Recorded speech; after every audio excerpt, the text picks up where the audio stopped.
Sukham jata divasate, Sukham jata divasate, Sukham jata divasate Bhants, Sukham jata divasate, Sukham jata divasate, Sukham jata divasate, Sukham jata divasate Bhants, Sukham jata divasate.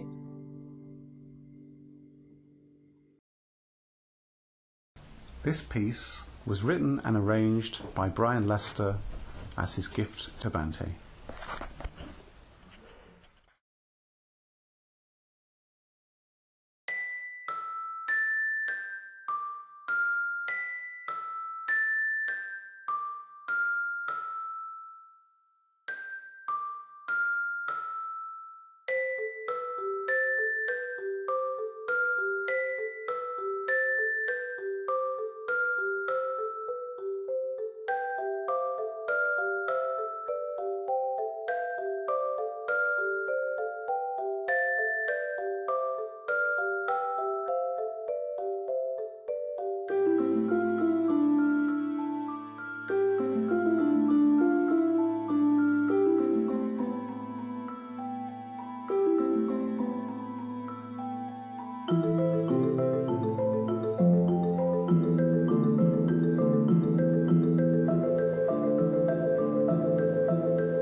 That piece was written and arranged by Brian Lester as his gift to Bhante. This piece, entitled Cradle of Gems, was composed and performed by Sister Karen Markham as her gift to Bhante.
So happy birthday, Bhante, from Terre de Vale, the group in Paris.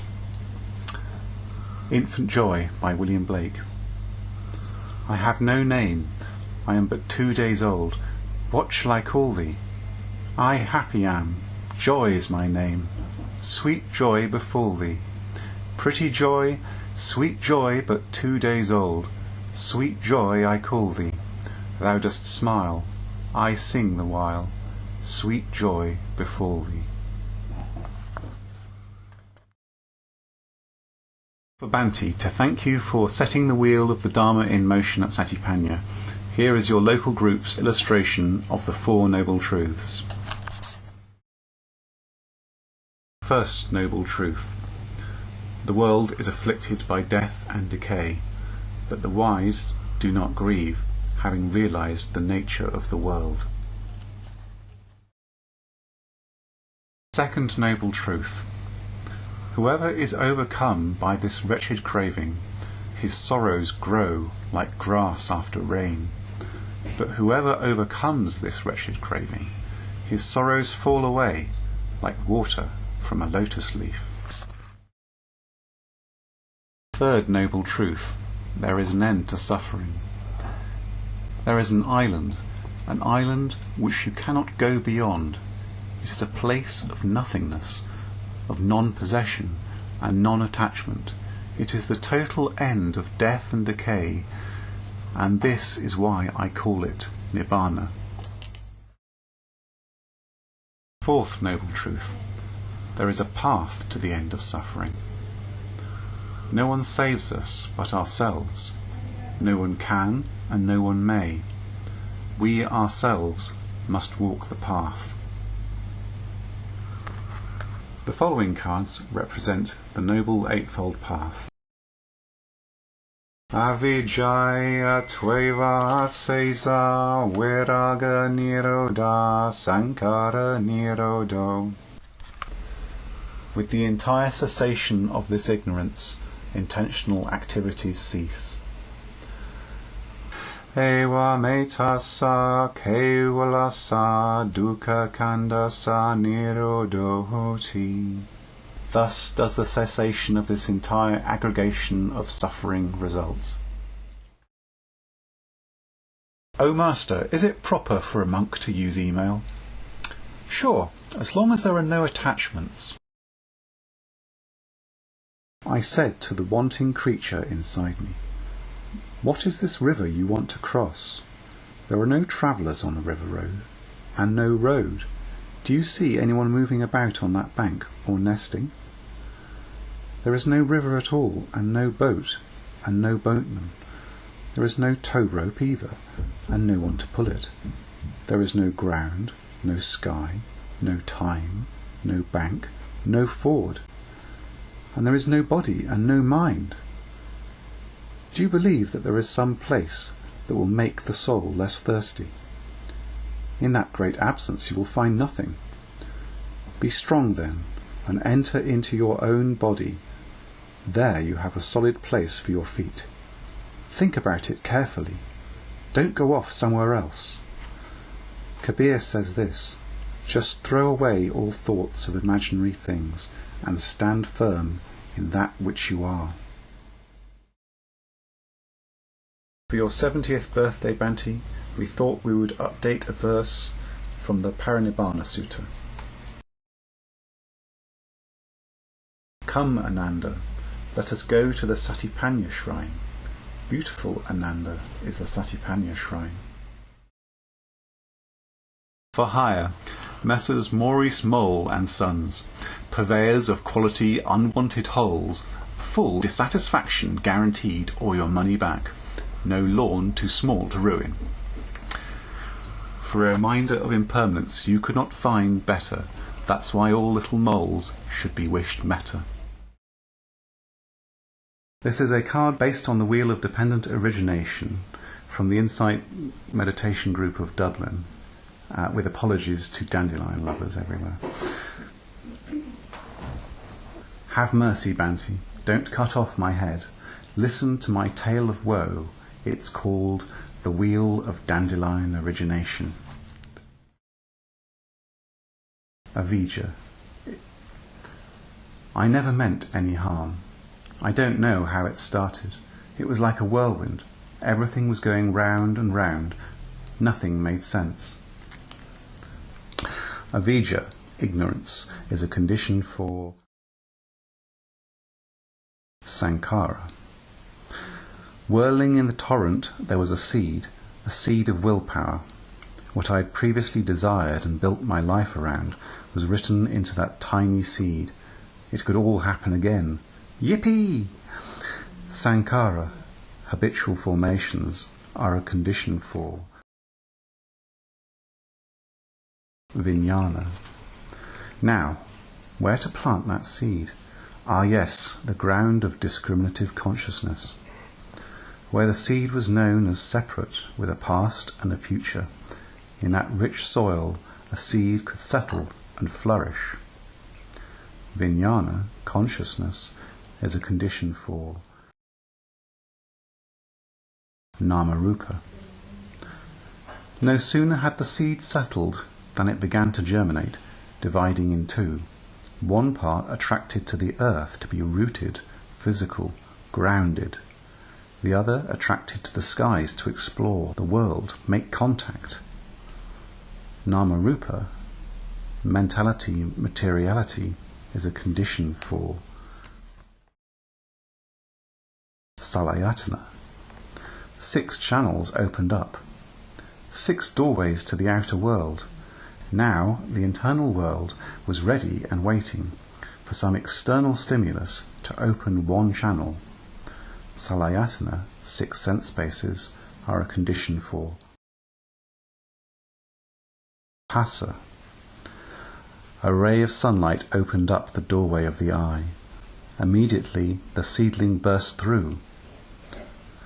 Now its inner world was in contact with the outer world. Phassa, contact, is a condition for Vedana. The sunshine was so pleasant, lovely, nourishing, gorgeous. The stem grew leaves to soak it up. Maybe it would have been better to leave it at that.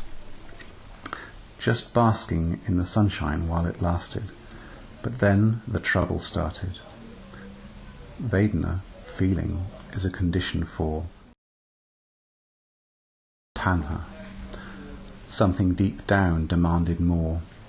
More of the sunshine, more of the lovely stuff. It was like thirst, it just had to be satisfied.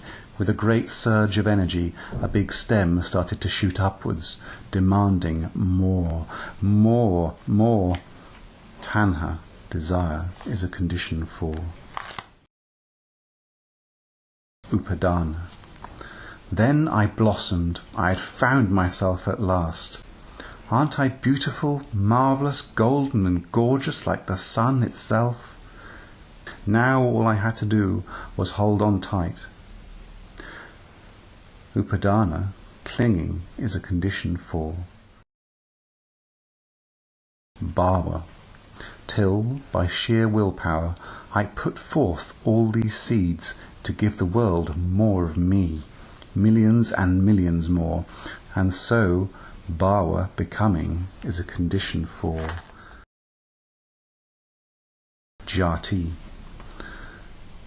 Behold ye, the dandelion dynasty has been born. This poor old stupor hasn't a chance. Purify? No way. Let's dandify. Jati, birth, is a condition for Jaramarana. Ah no, how did this happen? And to me? Where is my dynasty now? My roots all shriveled, my gorgeous head now bald and bent, my leaves rotting, eaten by worms. Such pain, such agony. Jaramarana, aging, death, lamentation, despair. Some friends from the Inside Meditation group in Dublin got together to illustrate the 6 sense spheres as their card for Bhante's book. Each card was made by a different person and, as we're not all great artists, don't expect consistency. The Buddha described the 6 sense spheres as the all. The Blessed One said, what is the all? Simply the eye and forms, ear and sounds, nose and aromas, tongue and flavours, body and sensations, intellect and ideas. This, monks, is called the all. Suppose the 2 oxen were joined by a yoke. If someone were to say, the ox on the left fetters the one on the right, would they be speaking rightly? No, my friend. Neither ox fetters the other. The yoke by which they are joined, that is the fetter. In the same way, neither does the eye fetter visible forms, nor do visible forms fetter the eye. Whatever desire and passion arises dependent on both, that is the fetter. In this illustration of the sense sphere of vision, we have the eyes of wisdom, and then below, in a lower realm, you could say, the eyes that have been blinded by what they desire. The sense sphere of the ear and sound is illustrated around a poem by Billy Collins titled Another Reason Why I Don't Keep a Gun in the House, with the Buddha and Kuan Yin lending their compassion and wisdom to the initially fraught situation. The neighbour's dog will not stop barking. He's barking the same high rhythmic bark that he barks every time they leave the house. They must switch him on their way out. The neighbour's dog will not stop barking. I close all the windows in the house and put on a Beethoven symphony full blast. But I can still hear him muffled under the music, barking, barking, barking. And now I can see him sitting in the orchestra, his head raised confidently, as if Beethoven had included a part for a barking dog. When the record finally ends, he's still barking, sitting there in the oboe section, barking. His eyes fixed on the conductor, who is entreating him with his baton, while the other musicians listen in respectful silence to the famous barking dog solo, that endless coda that first established Beethoven as an innovative genius. To illustrate the sense sphere of the nose and aromas, We track through a lifetime of smells from infancy to our teenage and adult years and eventually old age. Our path through life is marked by the desire and passion that arise for each aroma, fettering us. As we get older and wiser, we may respond with equanimity, but if we're not careful, we'll sink back into delusion. To illustrate the sense sphere of the tongue and taste, we have this meditating monk surrounded by sumptuous delicacies which he is letting float on by, refusing to get himself tethered by desire and passion for food. He knows the tongue, he knows flavours, and he knows the fetter that arises dependent on both. And he also knows how an unarisen fetter can arise, how an arisen fetter can be removed, and how to prevent fetters arising in the future. Remembering that emotional pain is felt in the body, the sense sphere of the body, and touch is illustrated around a poem by Khalil Gibran. Your pain is the breaking of the shell that encloses your understanding. Even as the stone of the fruit must break, that its heart may stand in the sun, so must you know pain. And could you keep your heart in wonder at the daily miracles of your life, your pain would not seem less wondrous than your joy. And you would accept the seasons of your heart, even as you have always accepted the seasons that pass over your fields. And you would watch with serenity through the winters of your grief. Much of your pain is self-chosen. It is the bitter potion by which the physician within you heals your sick self. Therefore trust the physician and drink his remedy in silence and tranquility. For his hand, though heavy and hard, is guided by the tender hand of the unseen. And the cup he brings, though it burn your lips, has been fashioned of the clay which the potter has moistened with his own sacred tears.